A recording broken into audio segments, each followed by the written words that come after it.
But able to break it open there in that 7th inning. What did you see that you wanted to take advantage of there with those squeeze bunts? Well, I think that we had a lot of speed on the base path, and I knew if we got the ball on the ground, even though bases were loaded and it would cause a force out, I felt like we had the runner, still in home. I felt like they had a good shot to get it there. And I kept doing it until they stopped it. And when they started making an adjustment and bringing their players in, I decided to go ahead and let my leadoff batter, who was, I think she had 3 hits in the ball game prior to, and she's got wheels and they expect the bunt.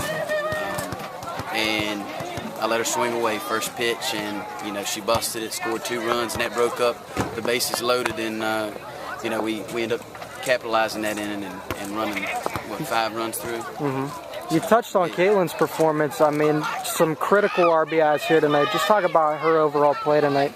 Well, Caitlin's been strong all year. She's had a couple down moments, but not many. And when you have an athlete like that,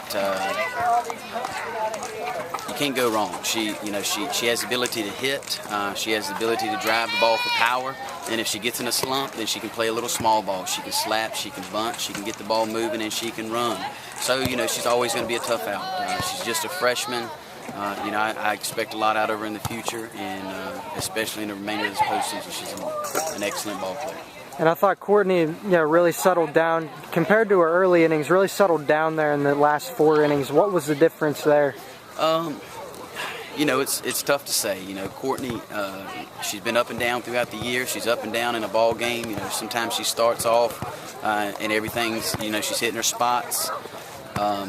Sometimes I think I don't know if it's her batting performance that affects it, but she tends to come through when we need her the most, and late in that ball game when it's on the grind, she buckles down, and she makes very few mistakes when the ball game's in the line, and she always gives us an opportunity to win, and that's what she did tonight, and we stood behind her, and we came through in the last inning there. What's it mean to win this region championship? Courtney mentioned it was the furthest this program's been since '06. Yeah, well, I think it means a lot, especially to a group, 6 seniors. They've been gradually improving, and we piled in a few younger, a couple sophomores and a few freshmen that have really contributed a lot and helped get them over the hump. And they've been very receptive to these younger girls, and I think the program has improved a lot. And for them and the past coaching staff and everybody, I think it's a big win, and I think they've deserved it.